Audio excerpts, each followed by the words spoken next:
Bonjour à tous. On va commencer notre culte. On va se mettre debout pour chanter le premier chant. Le numéro 1, à toi la gloire.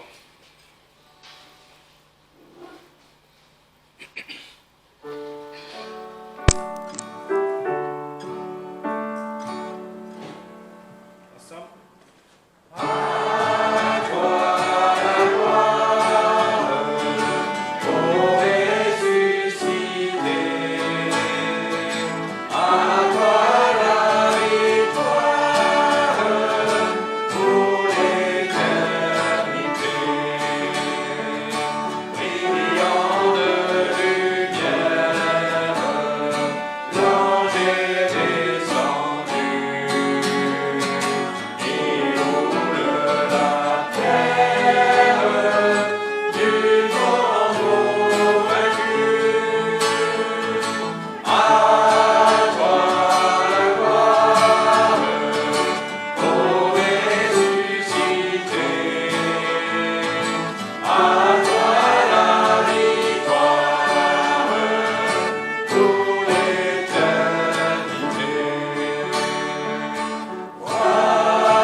Seigneur, à toi la victoire, Seigneur, pour l'éternité. Seigneur, tu es venu pour nous donner cette victoire, Seigneur, cette éternité, Seigneur. Merci pour ça, Seigneur. Merci pour ton amour, Seigneur. Merci encore pour ton sang versé sur notre péché, Seigneur. On ne t'est pas dit, nous tout à fait, Seigneur, de notre propre Fils, pour nous sauver, Seigneur. Merci encore, Seigneur. Seigneur, ce matin, je te mets pour ceux qui étaient tous ceux qui sont sur le bâtiment, Seigneur. Je te bénis dans notre Fils. Je te bénis, Seigneur. Amen. Le premier chant est tiré du chapitre de Matthieu 28, versets 1 et 7. Bon, je ne vais pas demander de le lire, on peut être à la fin, puis on va les lire, ces versets. On va passer au chant suivant, le numéro 3, Je vous l'Éternel. C'est tiré aussi du psaume 9, versets 2 à 4.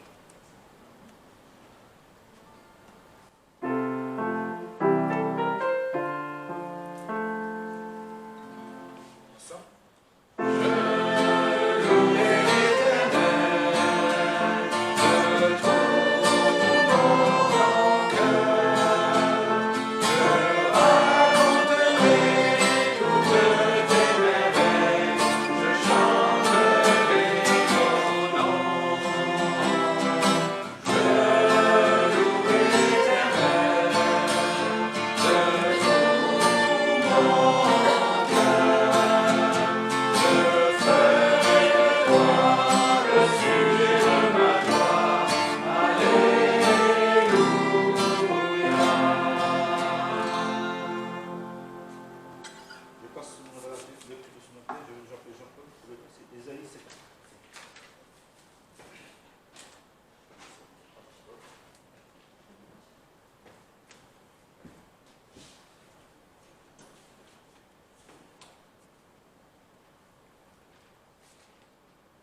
45.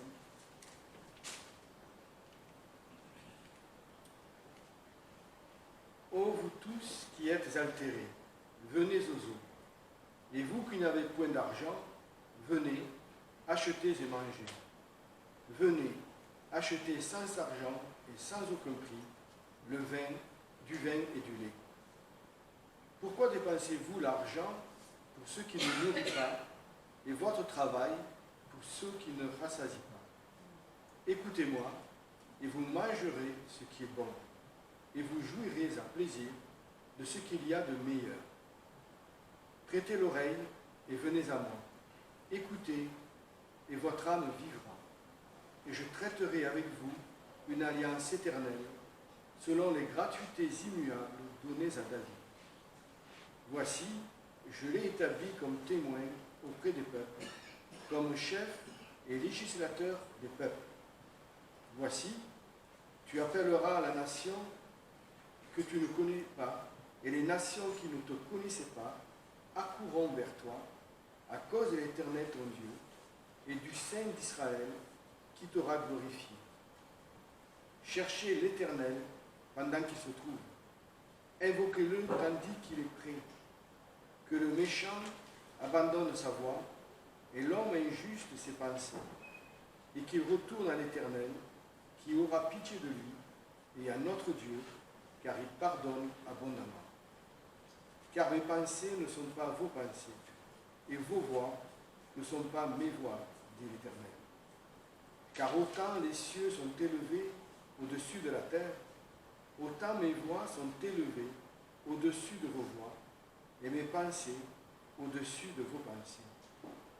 Car comme la pluie et la neige descendent des cieux, ils n'y retournent pas sans avoir arrosé et fécondé la terre et l'avoir fait produire pour donner de la semence au semeur et du pain à celui qui mange. Ainsi en est-il de ma parole qui sort de ma bouche. Elle ne retourne pas à moi sans effet, sans avoir fait ce que j'ai voulu, et accompli l'œuvre pour laquelle je l'ai envoyé. Car vous sortirez en joie, et vous serez conduits en paix. Les montagnes et les collines éclateront en cris de joie devant vous, et tous les arbres des champs battront des mains. Au lieu de buissons croîtra le cyprès, au lieu de l'épine croîtra le myrte. Et ce sera pour l'Éternel une gloire, un signe perpétuel qui ne sera jamais retranché.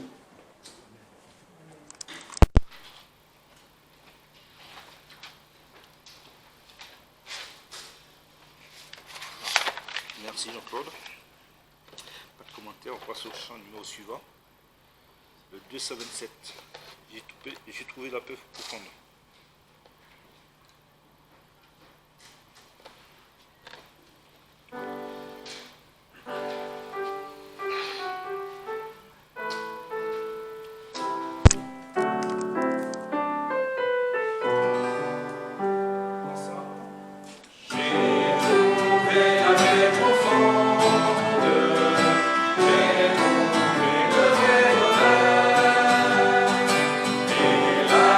Grâce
moi. Je vais demander à Jonathan de lire. 1 Thessaloniciens 1, verset 10. Et pour attendre des cieux son Fils, qu'il a ressuscité des morts, Jésus qui nous délivre de la colère à venir. Et chapitre 5, verset 9. Car Dieu ne nous a point destinés à la colère, mais à la possession du salut par notre Seigneur Jésus-Christ.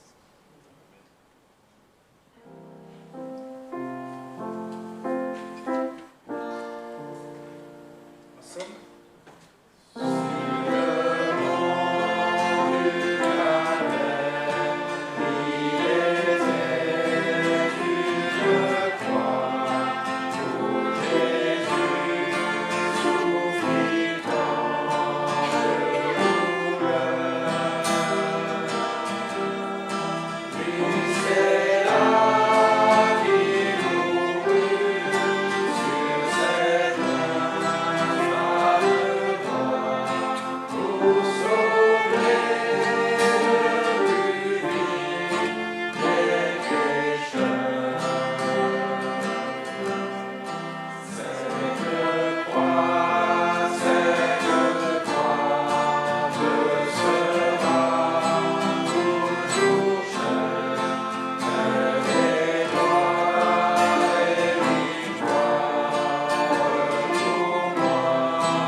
Actes chapitre 13, à partir du verset 1. Je vais prier, puis ensuite on va ouvrir ce texte.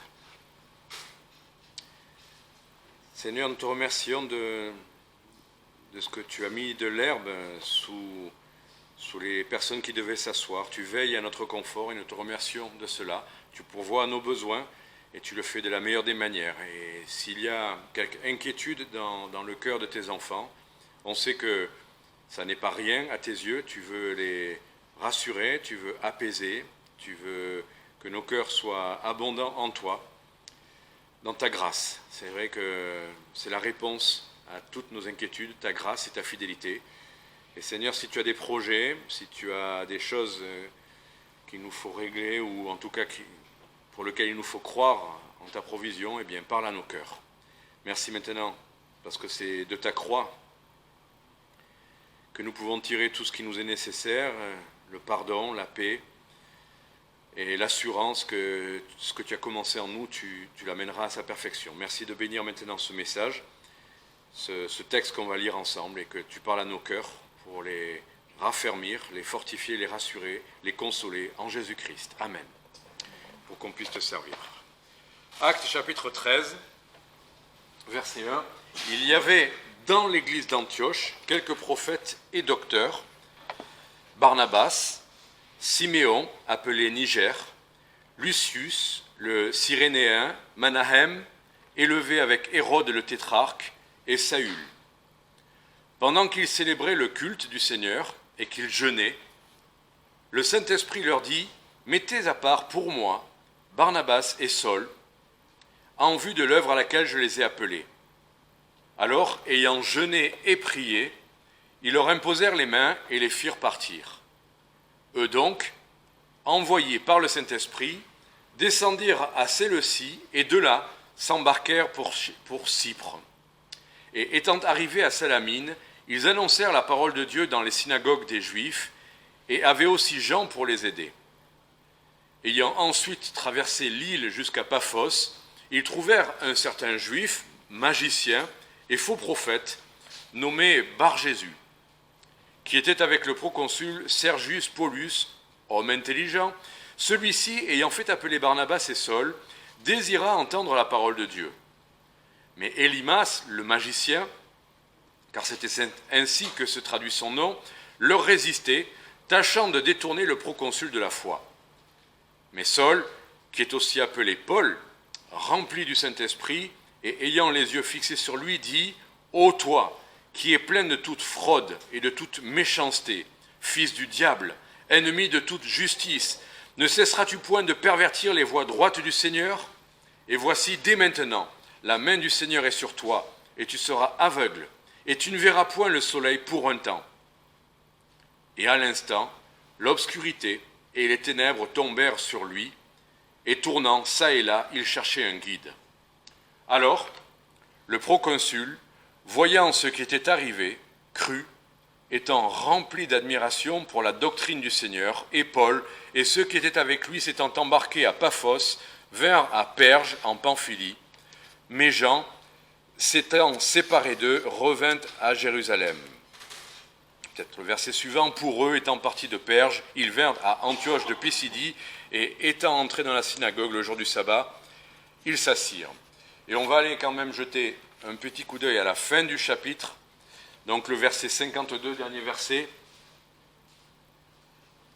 Et les disciples étaient remplis de joie et du Saint-Esprit. Et au verset 49, on revient un tout petit peu en arrière encore. Et la parole du Seigneur se répandait dans tout le pays. Voilà, juste un chapitre. On sait bien qu'un découpage de la Bible, ça ne nous dit pas exactement combien de temps il y a entre le verset 1 et le verset 2. Il y a des fois des éléments qui nous permettent d'avoir clairement une durée, mais pas souvent. Et là, en l'occurrence, on a le début, on a la fin. Enfin, pas exactement la fin, parce qu'après l'histoire de Saul, de Paul et de Barnabas, on sait qu'il y a eu des petits soucis aussi, ils se sont séparés finalement plus tard dans le livre des Actes, mais on a quand même une bonne portion là d'un bon premier voyage missionnaire de ces deux serviteurs de Dieu. Alors, on a tradition dans les milieux bibliques de voir dans ces deux premiers missionnaires qui partent l'exemple de ce que ça devrait toujours être. L'église d'Antioche envoie ses premiers missionnaires. Et à partir de là, on trouve dans ce chapitre-là un exemple de ce que ça devrait toujours être. Les missionnaires sont envoyés par une église locale. Après, avec le temps, avec l'histoire, il y a eu des missions qui sont organisées, mais à l'origine, il y a toujours des serviteurs de Dieu qui sont envoyés par une église. Alors, moi je crois que ce n'est pas un modèle normatif qu'il y a là-dedans. C'est un exemple, et un bon exemple, qu'il y a beaucoup de choses qu'on peut tirer. Et donc, il y avait une chose en particulier que j'ai vue, qui sera quand même le cœur même du message d'aujourd'hui. Si je vous demandais qu'est-ce qui est le plus important, bon, voilà, j'aime bien poser une question, qu'est-ce qui est le plus important pour ces missionnaires qui partent, à votre avis, dans ce texte-là, qu'est-ce qui est le plus important qui doit les accompagner ou qui fait cet envoi missionnaire, à votre avis? À 3 reprises, on voit le Saint-Esprit à l'œuvre, on va le revoir ça. Mais effectivement, je pense que parmi toutes les choses qu'on pourrait trouver dans ce texte importantes quand on pense à envoyer des missionnaires, le cœur, l'origine, la conclusion, le soutien de toute chose, c'est le Saint-Esprit lui-même. Voilà, vous l'avez vu comme moi, il y a 3 versets qui font référence au Saint-Esprit. Au verset 2, pendant qu'ils célébraient le culte du Seigneur et qu'ils jeûnaient, le Saint-Esprit leur dit, donc c'est lui. Eux étaient en train de faire un culte, de jeûner, de prier, ils n'étaient pas inactifs, ils n'étaient pas là en train d'attendre que le Saint-Esprit leur parle. Mais dans le Seigneur, à cet instant-là, Dieu a parlé à un groupe, par le Saint-Esprit. Et un peu plus loin, on va voir encore d'autres choses sur le Saint-Esprit, mais finalement, on le voit, c'est eux qui jeûnent, qui prient, qui imposent les mains. D'accord, c'est des hommes qui font ça, de l'église d'Antioche. Ok, mais on voit bien au verset 4, eux donc, envoyés par le Saint-Esprit. Alors, on m'a demandé pour les Philippines de faire une carte de prière. Et traditionnellement, on sait que sur les cartes de prière, il faut qu'il y ait le nom, qu'il y ait, si possible, une photo de la famille ou du serviteur, et quelque chose qui fait référence au ministère ou au pays, etc., etc. Mais on met souvent la mission qui envoie ou l'église qui envoie, Sending Church. Il faut absolument mettre Sending Church. Alors si vous me permettez, pour moi, je mettrai peut-être l'église de Marseille, si vous considérez que vous êtes un peu the Sending Church. Bon, je me suis dit qu'on n'a pas fait de contrat de Sending Church, mais en gros, vous priez pour nous, on se sent envoyé pour les Philippines. Mais en fait, personne ne pense à dire Sending Person, Holy Spirit. Enfin, personne qui nous envoie finalement, ça doit être le Saint-Esprit. Si c'est une église qui décide, tiens, on pense que là-bas il y a quelque chose à faire, vas-y. Si c'est une mission qui fait des statistiques et qui, tiens, voilà, là aussi il y a des besoins, on t'envoie là-bas, c'est nous qui t'envoyons. Est-ce que c'est la mission, est-ce que c'est l'église? On voit bien là que dans la pensée de Dieu, c'est le Saint-Esprit qui envoie. C'est catégorique. Dieu utilise les hommes, Dieu utilise les organisations, on est d'accord, Dieu utilise l'église locale. Alors, bon, ceci étant dit, finalement, pourquoi c'est si important? Parce que je vous assure qu'au jour où on est dans la situation où il y a des difficultés, où il y a une tâche qui nous dépasse, où il y a peut-être des dangers, l'Église envoyante, la mission qui prie pour vous, ou je ne sais qui, ne pourra rien pour vous. Parce qu'au moment où vous êtes dans l'épreuve, ou le besoin, ils ne sont pas là. Voilà, personne n'est là. L'Église prie pour vous, d'accord, mais qui va vous appuyer, qui sera à vos côtés, qui va être votre force, qui va être votre direction, qui va être votre sagesse? Si ce n'est pas le Saint-Esprit, vous serez tout seul. Et là, catastrophe. Malgré toutes les stratégies, les bons plans, la consécration des uns ou des autres, malgré le jeûne et la prière, si ce n'est pas le Saint-Esprit qui est là à vos côtés, vous allez être comme un soufflet que vous avez sorti du four trop tôt. Pire que ça même, vous pouvez vous effondrer, dire des bêtises, faire des bêtises. Bon, ou être totalement dépourvu de force. Mais là, on le voit bien, Paul va être dans une situation inédite. Voilà, il y a un magicien qui est là, qui est d'origine juive, étonnamment, et qui s'oppose à ce... Bon, il y avait des choses bien planifiées, tout allait bien, on voit que le proconsul était intéressé. Tiens, viens, Paul, me raconter un peu la parole de Dieu. Donc on se dit, c'est super. Voilà, ça c'est l'œuvre de Dieu. Dieu a plani tout. Et puis, il y a cet homme qui se lève, qui est un homme aussi important, qui a aussi l'attention du proconsul, qui est là bien en place depuis longtemps, et qui s'oppose. Qu'est-ce qu'on fait? On se retourne, on lui envoie une gifle dans la figure, on lui dit tais-toi, on se plaint, on pleure, on se met à genoux en prière pour qu'il se taise.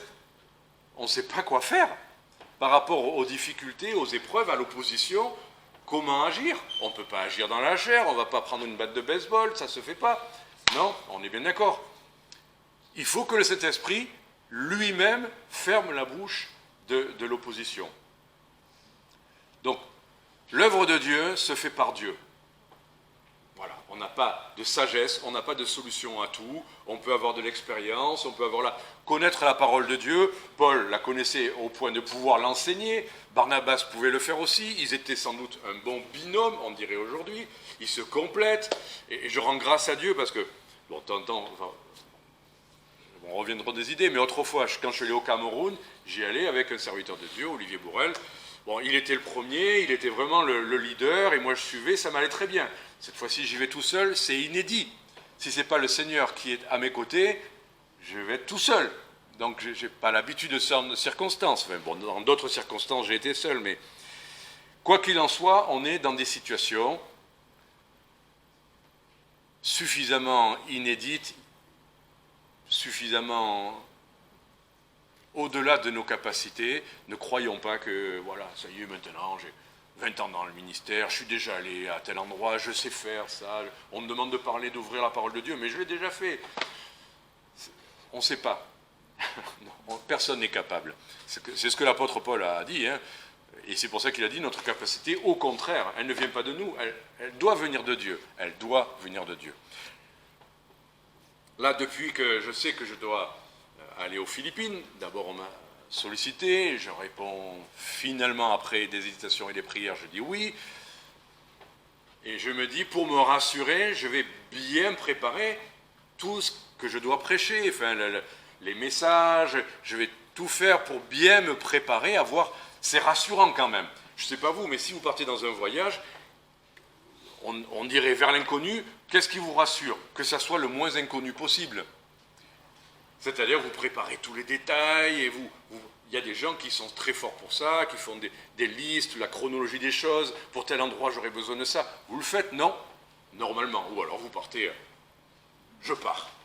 Et puis, on verra bien. Bon, il y a des gens qui voyagent comme ça, et puis il y en a d'autres qui, du moment où ils vont, je ne vais même pas dire même du moment où ils ferment la valise, parce que même avant d'ouvrir la valise, ils ont déjà tout écrit de ce qu'il faut qu'il y ait dans la valise. Et il faut ça, parce que est-ce qu'il va pleuvoir, est-ce qu'il va faire chaud, est-ce qu'il va faire froid? Là, je vais à la montagne, est-ce que j'amène que des t-shirts? Ben non, la météo dit qu'il va faire de 11 à 26. Là, je parle de la Rhôde, pas là-bas. Là-bas, ça sera 35, humide, moisson. Donc, il me faut un kawaii ou une cape, j'ai vu ça. Qu'il faut quelque chose qu'on met rapidement parce qu'il peut pleuvoir très fort et puis d'un coup s'arrêter. Donc, je ne vais pas avoir un parapluie, ça ne sert à rien, il y a du vent, enfin bon. Donc, il faut tout planifier, il faut tout penser, et pour se rassurer, on prévoit tous les endroits, tous les besoins, toutes les choses qu'on peut. C'est ce que j'ai voulu faire.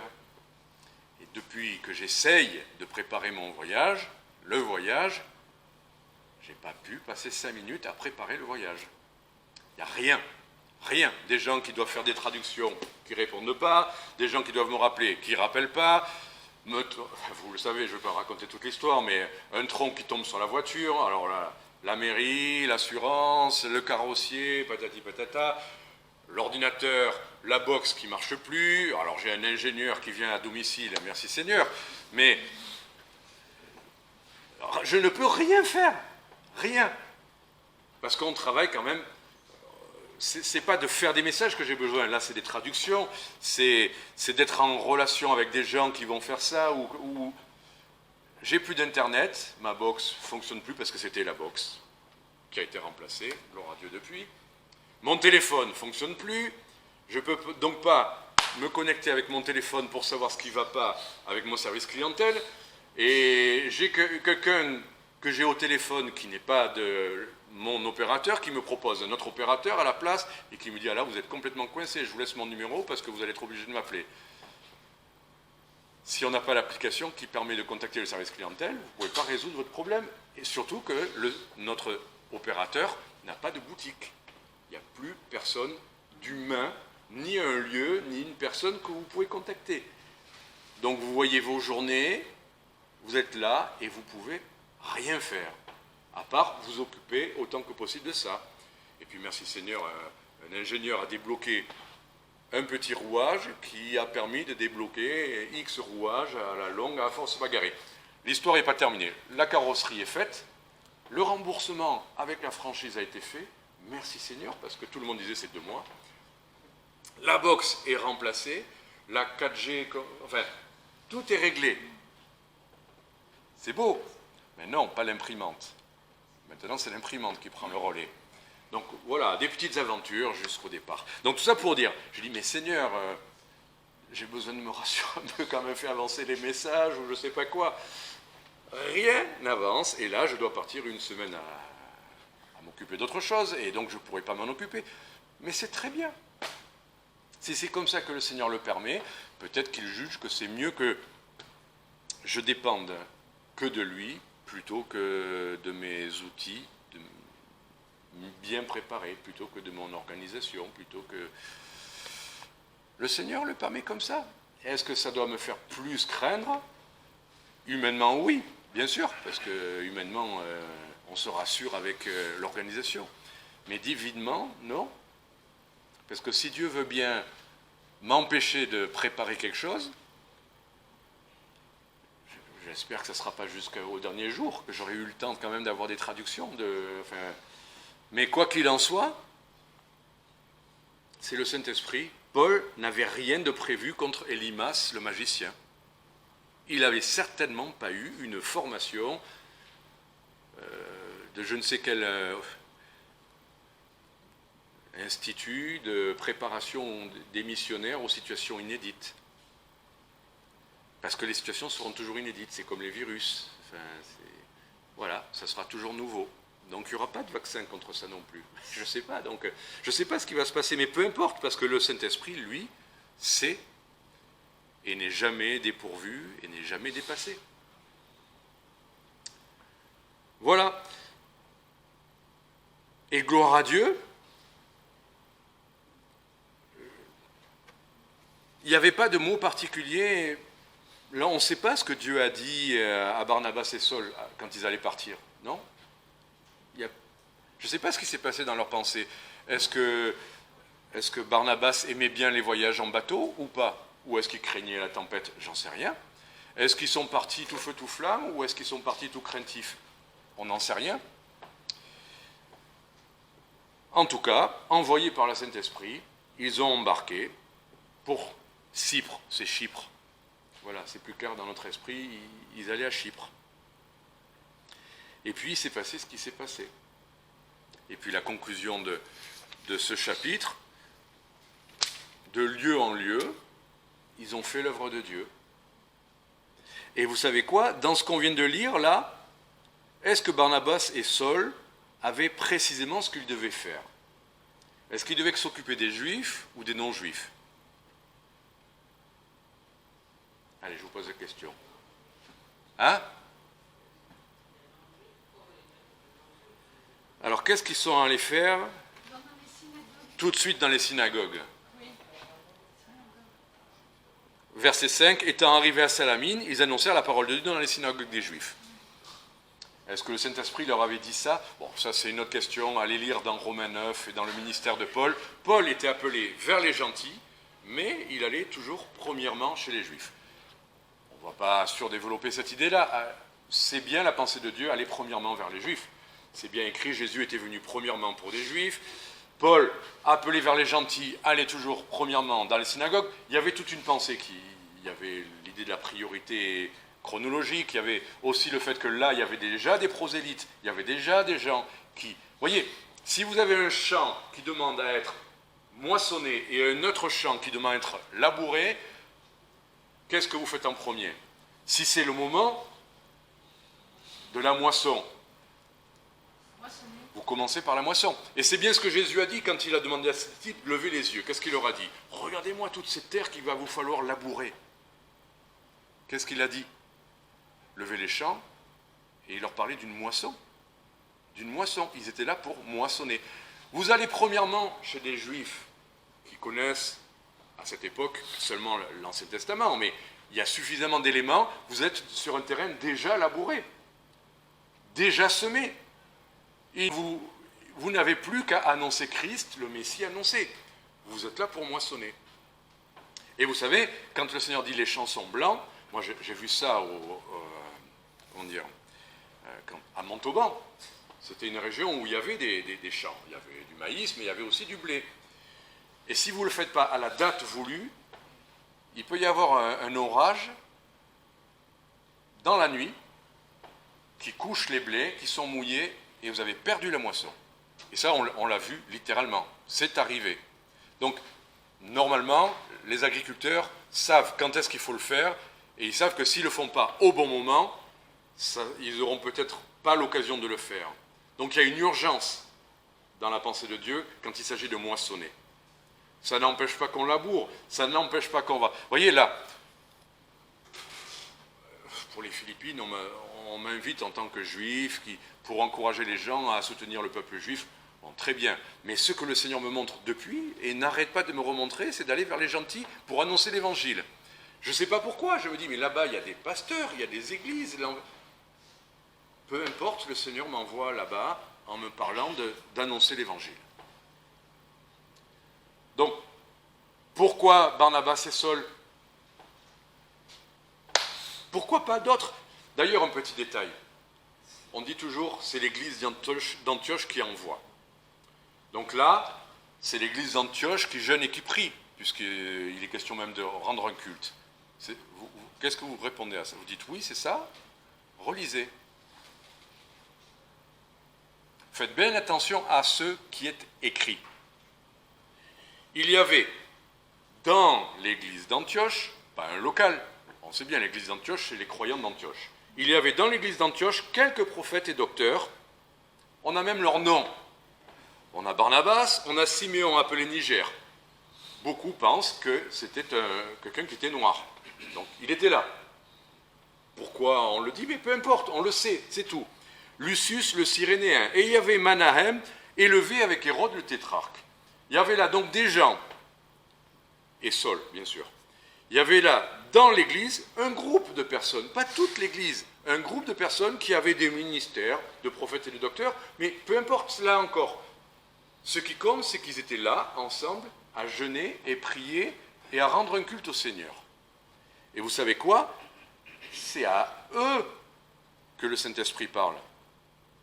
Le Saint-Esprit leur dit. C'est bien Dieu qui a mis le nom. Pourquoi Dieu a mis ce nom-là? Il n'avait qu'à dire, Dieu parla à l'église locale d'Antioche. Il a parlé à ceux-là. C'est ça qui s'est passé. Et c'est bien à eux que le Saint-Esprit parle en leur disant, mettez-moi à part ce Barnabas et Saul en vue de l'œuvre pour laquelle je les ai appelés. On ne sait pas exactement quoi, nous, mais le Saint-Esprit les voulait à part. Voilà, c'est tout, c'est comme ça, c'est le choix du Seigneur. Et franchement, je préférais que Dieu trouve quelqu'un qui parle mieux anglais, ou qui parle anglais et espagnol pour aller là-bas, pas quelqu'un qui est fatigué, qui aime bien rester en France et qui aime la montagne, qui n'aime pas l'avion. Pourquoi? Dieu sait. Pourquoi? Mais c'est comme ça, le Seigneur le veut, ok, c'est eux qui prient. Nous, on dirait aujourd'hui, mais puisque c'est vous qui priez, allez-y vous-même. Pourquoi vous allez chercher quelqu'un d'autre? On répondrait ça aujourd'hui à des conventions missionnaires. Si vous priez pour que Dieu envoie des personnes, peut-être que le Seigneur va vous envoyer. Mais peut-être pas. Et peut-être que Dieu va envoyer celui qui est à votre droite. Et puis c'est comme ça. Ce n'est pas nous qui choisissons les gens les plus compétents, ou les plus qualifiés, ou les mieux préparés, ou les plus adaptés au terrain. Je ne suis pas adapté au terrain là-bas. Prenez quelqu'un en forme, qui n'aura pas de problème de dos, qui ne s'inquiète pas de l'avion. Eh bien, celui qui est adapté aujourd'hui, ça ne veut pas dire que je vais vivre aux Philippines, mais aujourd'hui, pour cette mission-là, c'est comme ça. Et je n'ai rien à dire à ça.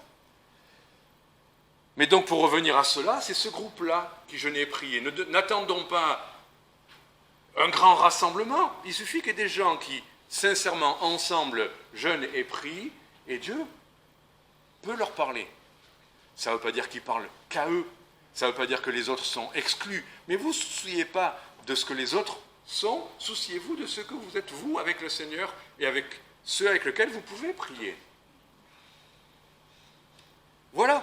Et pendant qu'ils jeûnaient, priaient, le Saint-Esprit leur a parlé, et ils leur ont imposé les mains, et ils les ont fait partir, poussés dans le bateau. Mais c'est le Saint-Esprit qui dit lui-même, envoyé, verset 4, envoyé par le Saint-Esprit. Les hommes font ce qu'ils ont à faire, pour voir, encourager, prier pour. Moi, je remercie les frères et sœurs. Même à Draguignan, on aurait dit que les cultes étaient préparés pour les chants, sur l'idée de ne pas craindre, d'être encouragé, que voilà, il y a des nouvelles choses.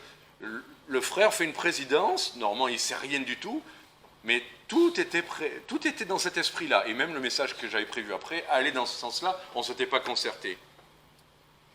Donc c'est à ces choses-là qu'on voit que le Saint-Esprit parle et que c'est lui qui envoie. Et ça, c'est fondamental.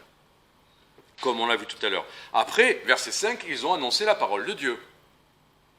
Bien sûr, on n'est pas là. Hier, j'ai eu une sœur donc, de là-bas qui m'appelle des Philippines, qui voulait discuter, je ne la connaissais pas. Bon, ben, on commence à discuter.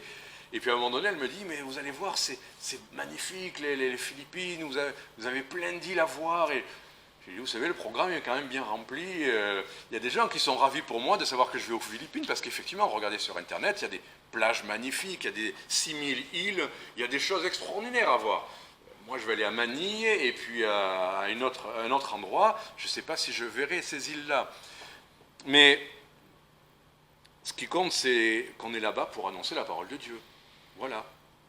J'y vais pas pour voir les belles plages. Il y en a en Corse aussi des belles plages. Hein. Et puis il y en a à la Martinique, il y en a partout des belles plages. Je n'ai pas besoin d'aller là-bas particulièrement. Mais si le Seigneur me permet d'en voir, je vous montrerai des photos des belles plages aussi. Mais en tout cas, j'y vais pour annoncer la parole de Dieu. Point à la ligne. J'y vais pas pour mon plaisir, j'y vais pas pour bien manger, j'y vais pour annoncer la parole de Dieu. Je rencontrerai des frères et sœurs et c'est précieux. Et je vais découvrir notre pays et c'est précieux. Et je vais découvrir les plats régionaux et c'est intéressant. Je vais découvrir une autre manière de chanter, tout ça. Et puis je vais découvrir aussi une église qui n'est que d'une génération. L'évangile est arrivé il y a une génération par les églises baptistes là-bas. Il y avait le catholicisme qui était très implanté aux Philippines. C'est là-bas où ils font des processions, où ils se flagellent et tout ça. Donc, non seulement très implanté, mais très mystique aussi. Mais des missionnaires, et je ne sais pas si vous vous souvenez, mais il y a quelques années à Aix, on a un vieux monsieur qui est passé, je ne sais même plus comment il s'appelait, mais il avait commencé son ministère, il y a longtemps, là-bas aux Philippines. Et il fait partie de ces quelques missionnaires qui ont commencé quelque chose. Aujourd'hui, en une génération, donc 20, 30, 40 ans maximum, il y a des centaines et des centaines et des centaines d'églises baptistes. Alors, il n'y a pas que les baptistes dans le monde, mais en tout cas, toujours est-il que cette génération de missionnaires ont fait leur travail, et aujourd'hui, ça nous dépasse. Ça nous dépasse. Et les frères là-bas sont engagés, zélés, à cheval. On m'a dit, attention, pour la musique, hein, ils sont très... donc, on va chanter des vieux cantiques, et j'aime ça, moi, je me régale. Donc, je vais être comme c'était il y a 20 ou 30 ans, dans les milieux baptistes. Donc, alors, je leur ai demandé, parce qu'à un moment donné, ils me parlaient de ne pas emmener trop de choses, parce qu'il fait très chaud là-bas, donc dans la valise, et puis, il m'a dit que... Et puis, une veste à plier. J'ai dit, est-ce que c'est obligé, une veste? Parce que moi, j'aime bien prêcher en chemise. Donc c'est une manière de savoir s'il faut absolument une veste, parce qu'il fut un temps où c'était obligé, la veste et la cravate. C'est pas que la cravate, hein, la veste et la cravate.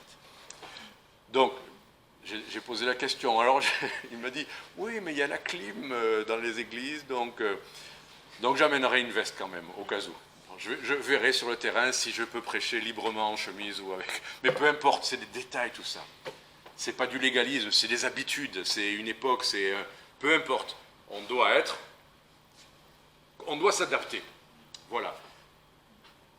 Donc, mais peu importe, là encore, je viens pour annoncer, on va pour annoncer la parole de Dieu, là on est sur le même terrain. C'est ça qu'ils attendent, et gloire à Dieu, c'est ça qu'on va essayer de faire. Il y aura des difficultés inédites, sans doute, on ne peut pas empêcher des limaces de se dresser pour empêcher les choses. Hein. Ne croyons pas que tout est toujours parfait, parce que je ne sais pas. Mais quoi qu'il en soit, verset 9, ce que je prie aujourd'hui, pour là-bas, c'est que ça soit rempli du Saint-Esprit, que je puisse faire les choses. Et je dis, Seigneur, actuellement, je cherche ça et je n'ai pas le sentiment d'être rempli du Saint-Esprit. Pardon, Seigneur, avec la chaleur, j'ai plutôt tendance à râler contre les services administratifs, contre la boxe, contre l'imprimante, contre râler, etc. Les gens qui font le bruit la nuit, râler. Ben, je passe pas... Ma pauvre épouse... on a au moins un petit moment dans la journée où on boit le café ensemble et elle me pose une question et elle doit redouter que j'ouvre le robinet et que je me plaigne. Mais non, mais il y a aussi la parole de Dieu. Mais quand même, on a des choses sur le cœur et c'est précieux quand même d'avoir quelqu'un à qui on peut dire ces choses-là. Le Seigneur nous écoute. C'est précieux d'avoir quelqu'un à qui on peut le dire, parce qu'on ne veut pas décourager les chrétiens, on ne veut pas les abreuver de nos craintes et tout ça. La sœur qui m'a appelé, je ne sais pas, tout naturellement, j'essaie de lui faire comprendre que justement j'avais des problèmes de dos, enfin, parce qu'elle me demandait, mais vous pouvez dormir aussi bien à l'hôtel que dans les maisons. J'ai dit, ah ouais, ça, il n'y a aucun souci, moi je dors où on me met. J'ai dit, sauf qu'il faut quand même que pour mon dos, voilà, c'est tout. Et puis je me suis dit, voilà, qu'est-ce que tu leur racontes tes problèmes de dos? Ils s'attendent peut-être à avoir un super-héros évangélique en pleine forme et ils vont voir arriver... Mais je me dis, bon, j'essaie au moins d'être sincère, sans me plaindre. Je l'ai dit déjà que je crains à celui qui m'a invité, que je craignais l'avion. J'ai dit, priez pour moi pour ça. Est-ce que je dois le dire? Ça fait un peu ridicule, hein, franchement. Hein. Priez pour moi parce que j'ai peur de l'avion.